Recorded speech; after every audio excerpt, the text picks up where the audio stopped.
On February 28, 2026, the United States and Israel initiated Operation Epic Fury, a massive military campaign to neutralize Iran's nuclear and naval infrastructure. Anticipating severe asymmetric retaliation, the U.S. structured a heavy force buildup. The Tripoli Amphibious Ready Group deployed out of Sasebo, Japan, operating as a light aircraft carrier capable of deploying 2,200 Marines. Concurrently, the Pentagon activated the Immediate Response Force of the 82nd Airborne Division, dispatching roughly 2,000 elite paratroopers trained for rapid strategic infrastructure defense. These expeditionary elements joined the sea-based power projection already active in the combat zone, led by the Nimitz-class aircraft carrier USS Abraham Lincoln. The primary tactical objective for this combined force was specific: secure the constricted waters of the Strait of Hormuz, and systematically dismantle the Iranian naval apparatus. While the theater provided a live-fire demonstration of American maritime dominance, this kinetic power projection masked a more significant reality. Operation Epic Fury was a stress test of modern industrial capacity.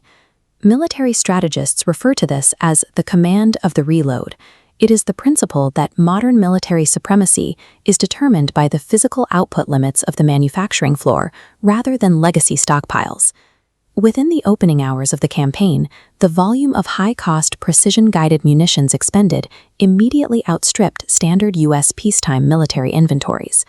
Recognizing the vulnerability, the Pentagon submitted an emergency request for $200 billion in supplemental funding. This capital was earmarked to scale the defense industrial base well above its pre-war capacities. This sudden influx of federal capital catalyzed a rapid re-rating of the top-tier United States aerospace and defense conglomerates. Prime contractors that had traded for years as stable, low-growth dividend stocks were converted into high-momentum growth equities. That structural financial shift remains the most enduring legacy of the 2026 conflict. By mid-March, a methodical application of force across the Persian Gulf and Indian Ocean resulted in the destruction of over 100 Iranian naval vessels, rendering the fleet combat ineffective. The most historically significant engagement occurred on March 4. A U.S. fast attack submarine deployed a single Mk-48 heavyweight torpedo to sink the IRIS Dena, an Iranian frigate. This marked the first instance of a U.S. submarine sinking an enemy combatant ship using a torpedo since the end of World War II. Simultaneously, U.S. forces prioritized the elimination of Iran's subsurface fleet. Coordinated airstrikes destroyed the IRS Fateh, a domestically produced coastal submarine capable of extended endurance. The anti-submarine campaign extended to imported assets. Satellite imagery verified the sinking of a Russian-manufactured Kilo-class diesel-electric submarine while it sat docked at Bandar Abbas. The assault eradicated the remaining surface combatants, including frigates, corvettes, and forward base ships, targeting them at sea and within fortified maritime installations. A secondary targeting protocol eliminated 44 Iranian mine-laying vessels, specifically to mitigate asymmetric threats to critical commercial shipping lanes. This systematic naval eradication achieved its tactical objectives decisively. However, it required an exorbitant material cost that forced an immediate crisis within the American munitions supply chain. During the first 96 hours of the assault, the U.S.-led coalition expended approximately 5,197 munitions across 35 distinct weapon types.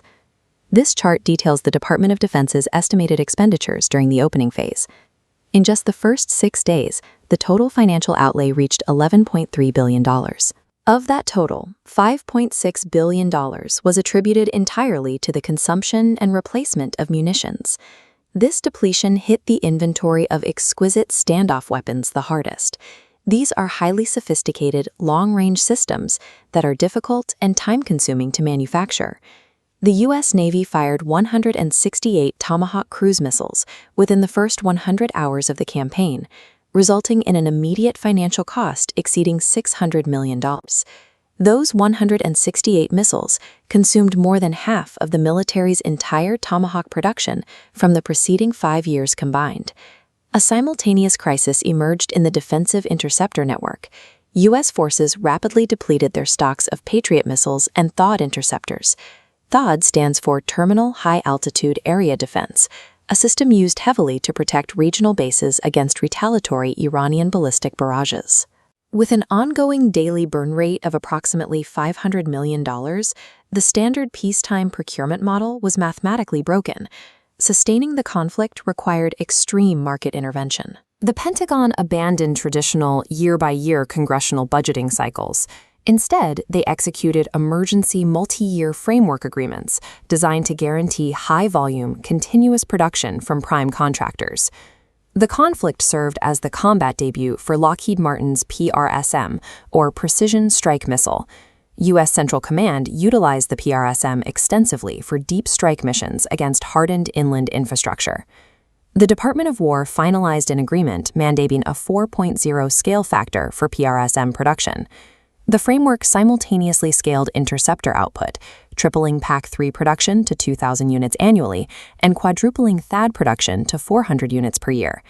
By securing these targets, Lockheed Martin reported a record-breaking corporate order backlog of $194 billion. That amount is equivalent to roughly 2.5 times its annual revenue. These up to 7-year deals provided long-term revenue visibility. They effectively insulated Lockheed Martin from the volatility of congressional politics and established a trajectory of high-volume growth. RTX Corporation experienced a parallel windfall, driven by its position as the sole manufacturer of the standoff strike and interceptor systems required by the theater. This chart shows RTX securing an emergency framework to massively scale Tomahawk manufacturing from 190 units to over 1,000. They also committed to increasing AMRAAM production to 1,900 units and the SM-6 defense vessel to over 500 units. This resulted in a $107 billion defense backlog that arrived at exactly the right time. It outweighed a severe $700 million annual commercial crisis involving powder metal defects in RTX's commercial aircraft engines. As the structural value of these contracts became clear, institutional investors flooded into these defense primes, recognizing their unique value in a live-fire environment. This chart tracks the aggressive stock market reaction. Lockheed Martin surged to a 52-week peak of $692, vastly outperforming the flat S&P 500 index. RTX followed a parallel trajectory, surging over 110% to an all-time closing high. Wall Street priced in the structural certainty of these multi-billion-dollar federally backed manufacturing expansions. Beyond the tactical theater, the conflict triggered severe macroeconomic disruption, radiating outward from the Persian Gulf.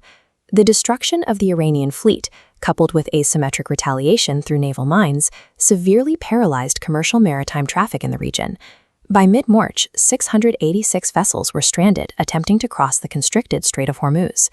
This maritime paralysis triggered a sudden global energy shock. International Brent crude oil prices spiked past $92 per barrel, eventually climbing above $104. This created a striking financial paradox. As global inflation and volatile energy prices brought pressure to standard equities, the resulting flight to safety narrative pushed even more investment capital into insulated defense stocks. Simultaneously, the conflict generated insecurity among allied nations, triggering a rush of emergency foreign military sales, or FMS, providing a highly lucrative secondary revenue stream for American prime contractors.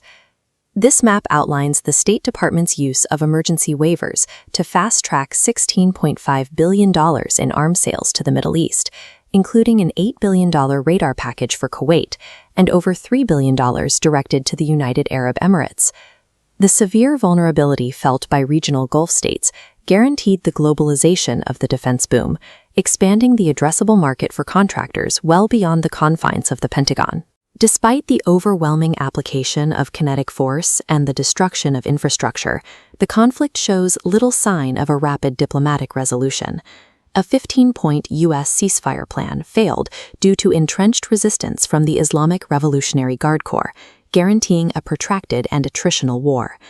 Watching the rapid depletion of American stockpiles, NATO and Indo-Pacific allies realized they could no longer rely solely on U.S. supply chains.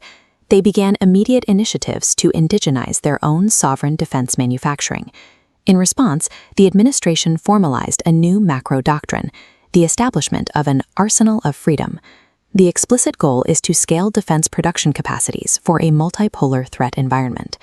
The ultimate financial catalyst locking this environment into place is a projected U.S. baseline defense budget reaching $1.5 trillion by 2027. Operation Epic Fury demonstrated that in the modern era of attritional, high-technology warfare, tactical dominance is an absolute prerequisite, but the victor is the industrial capacity capable of sustaining the fight.